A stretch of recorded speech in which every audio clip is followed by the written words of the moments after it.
Hello students, welcome back on Mohari Devi Tapadia Girls College YouTube channel. In this class I am going to progress a very important poem, and the poem name is Scholar Gypsy, and this is the 14th stanza of the poem Scholar Gypsy, which is written by the great Victorian poet Matthew Arnold.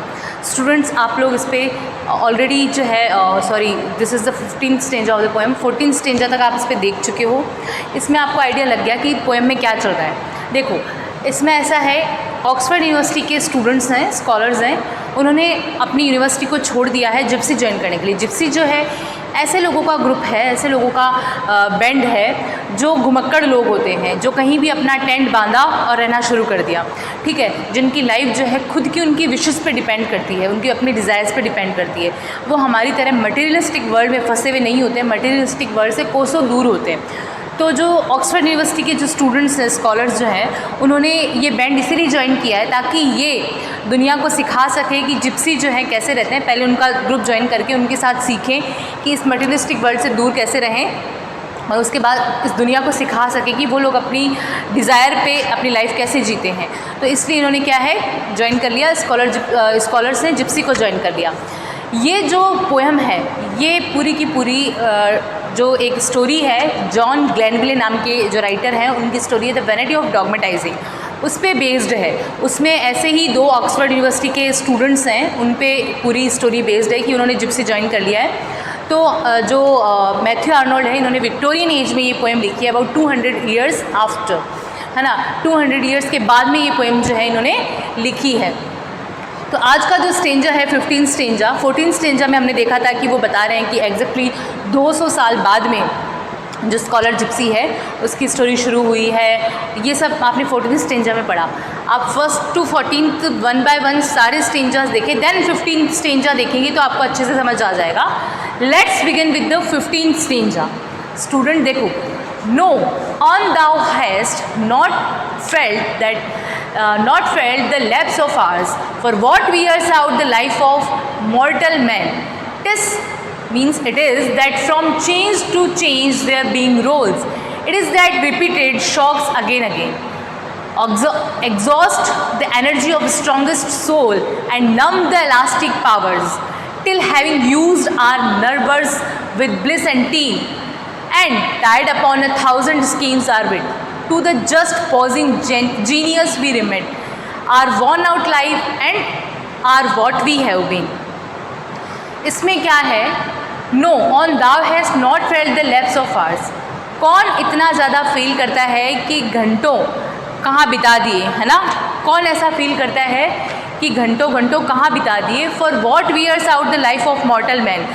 मॉर्टल man की जो life है उसका क्या existence है। यहाँ जो है Matthew Arnold Victorian age पे फोकस करके बता रहे हैं कि जो मॉर्टल मैन है वो क्वेस्ट करे कि हमारी लाइफ का क्या एग्जिस्टेंस है। ये जो स्टेंजा है ये इसी पे बेस्ड है कि हमारी लाइफ का क्या एग्जिस्टेंस है। बीइंग ए ह्यूमन बीइंग, हम लोग जो हैं ह्यूमन बीइंग्स हैं, मॉर्टल मैन हैं, तो हमारी लाइफ का क्या एग्जिस्टेंस है, ठीक है। ये क्वेस्ट फॉर आंसर, इस चीज़ का वो क्वेस्ट कर रहे हैं, सर्च कर रहे हैं कि इनका हमारा क्या एग्जिस्टेंस है। No on thou hast not felt the lapse of hours, कि घंटों कहाँ बिता दिए। For what wears out the life of mortal man, mortal man की लाइफ क्या है। अब वो बता रहे हैं मॉर्टल मैन की लाइफ क्या है। It is that from change to change their being rules. हम मॉर्टल मैन क्या हैं, अपने आप को बार बार चेंज करते हैं अपने रोल के अकॉर्डिंग। देखो अगर कोई हस्बैंड है उसका रोल चेंज हो गया, अपने आप को एज ए हस्बैंड ट्रीट करेगा। कोई सन है अपने आप को एज ए सन ट्रीट करेगा। कोई मदर है अपने आप को एज ए मदर मानेगी। तो ये हमारा लाइफ है। मतलब वो पहले तो ये क्वेश्चन कर रहे हैं, रेटोरिकल क्वेश्चन है ये, जो ये एज सच रीडर से कोई रिस्पॉन्स नहीं चाहते हैं, ये उसका आंसर खुद ही करेंगे। ये जनरली पूछ रहे हैं कि for what wears out the life of mortal man, एक मॉर्टल मैन की लाइफ क्या है। और फर्स्ट लाइन में no on thou hast not felt the lapse of hours, क्या कभी बैठ के सोचा कि हम अपने घंटे हमने कहाँ बिता दिए, हमारी लाइफ क्या है। It is that from change to change their being rolls, हमारी लाइफ जो है हमारे रोल के अकॉर्डिंग चेंज होती रहती है। हम बार बार खुद का रोल जो है चेंज करते रहते हैं। It is that repeated shocks again, हम क्या करते हैं, रिपीटेड शॉक्स, हमारी ऑलरेडी जो मिस्टेक हुई हुई है हम उसको रिपीट करते हैं, हम बार बार हमारी वही मिस्टेक रिपीट करते हैं।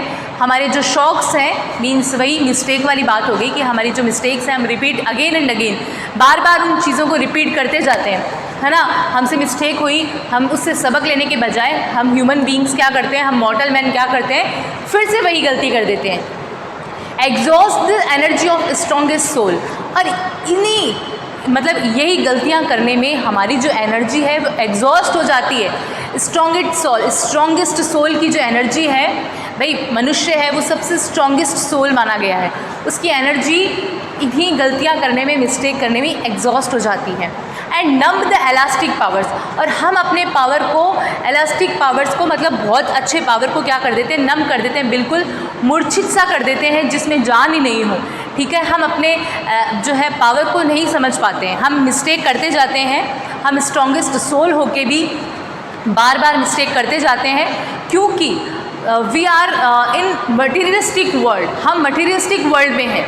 भाई विक्टोरियन एज जो है वो पूरा मटीरियलिस्टिक वर्ल्ड का ही है, तो यहाँ आपको पता चलेगा कि यहाँ बात कर रहा है मटीरियलिस्टिक वर्ल्ड की, कि we are in materialistic world, कि उस चीज़ के आदी हो गए हैं, हम पूरी तरह से फंस चुके हैं इस मटीरियलिस्टिक वर्ल्ड में, और इस मटीरियलिस्टिक वर्ल्ड में फंस चुके हैं तो हमारी जो एनर्जी है वो दूसरे काम में लग रही है ना। हम लोग अपने जो एक्चुअल इनर पावर है उसको हम नहीं समझ पा रहे हैं। Till having use our nervous with bliss and teen, और ये हम तब तक करते हैं जब तक हम अपने ब्लिस एंड टीन, अपने किशोरावस्था से ही हम ये करते आ रहे हैं। हम जो है बिल्कुल क्या है, इस मटेरियलिस्टिक वर्ल्ड के आगे जैसे झुक गए हैं, ओबे हो गए हैं, मस्ट ओबे, we must obey in the on materialistic world, and tied upon 1,000 scheme are read to just posing genius pyramid are worn out life and are what we have been, and tied upon, और थक चुके हैं, tied upon 1,000 schemes are read, जो हम 1,000 schemes बनाते हैं हमारी बुद्धि से, हमारे थॉट से, है ना, हम जो 1,000 स्कीम्स बनाते हैं, प्लान्स बनाते हैं, उनके आगे हम थक चुके हैं। टू द जस्ट पोजिंग, हम पोज करने के लिए, genius we remit are worn out life, हमारी ये जो बोलते हैं ना कि घिसी पिटी life, worn out life means घिसी पिटी लाइफ चल रही है बिल्कुल, and are what we have been, और हम यही हैं, मतलब यही है हम, हमारी रियलिटी जो है यही है। आई होप आपको ये स्ट्रेंजर समझ में आएगा। फिर से एक बार देख लीजिए, यहाँ इनडायरेक्टली जो पोएट हैं वो ये बोलना चाह रहे हैं कि हम जो ह्यूमन बीइंग्स हैं, हम मॉर्टल्स हैं, और हम मॉर्टल लोग जो हैं, हम हमारी गलतियों से सीखने के बजाय बार बार वो मिस्टेक्स रिपीट करते जाते हैं, हम अपना रोल बार बार चेंज करते जाते हैं, और हमारी जो सोल है वो सबसे ज़्यादा स्ट्रॉन्ग है, पर हम इसकी एनर्जी कहीं और एग्जॉस्ट कर रहे हैं, हमारा जो पावर है उसको हम बिल्कुल मूर्छित सा कर रहे हैं, और ये हम अपनी किशोरावस्था से, अपने ब्लिसफुल लाइफ से ही करते आ रहे हैं, अपने बचपन से ही करते आ रहे हैं, और हम जो है अपने इतने सारे दिमाग में प्लान्स बनाते हैं, थक जाते हैं वो प्लान्स बना के। टू द जस्ट पोजिंग, ये सब पोज तब होगा, genius we remit are worn out life, यही हमारी एक्चुअल लाइफ चल रही है, and are what we have been, और यही हम हैं, हमारी रियलिटी यही है कि हम सब मटेरियलिस्टिक वर्ल्ड में जो है पूरी तरह से फंसे हुए हैं। The scholar gipsy may not be living flesh and blood, scholar Gypsy है वो अभी जिंदा नहीं है, बस उसका यही एक अपीयरेंस आपको पता है कि इसने फील किया है स्पीकर ने कि उसका कहीं अपीयरेंस है। तो the scholar gipsy may not be living flesh and blood but as a dream figure, उसको अगर ड्रीम में देखा जाए, क्योंकि 14 स्टेंजर में पढ़ा था आपने कि हमारा स्पीकर ड्रीम ले रहा है, तो as a dream figure, as an idealist he knows no death, तो उसको ड्रीम फिगर के अकॉर्डिंग उसको पता है कि उसकी डेथ जो है नहीं होगी। Contrasting the scholar Gypsy with the typical Victorians, यहाँ उन्होंने कॉन्ट्रास्ट किया है स्कॉलर जिप्सी को विक्टोरियन के साथ। Arnold says that his contemporaries are essentially materialistic, Arnold ने कहा है कि जो उसके कंटेम्प्रेरीज थे वो क्या थे, मटेरियलिस्टिक थे, बिल्कुल इस भौतिकवादी वर्ल्ड में फंसे हुए लोग थे।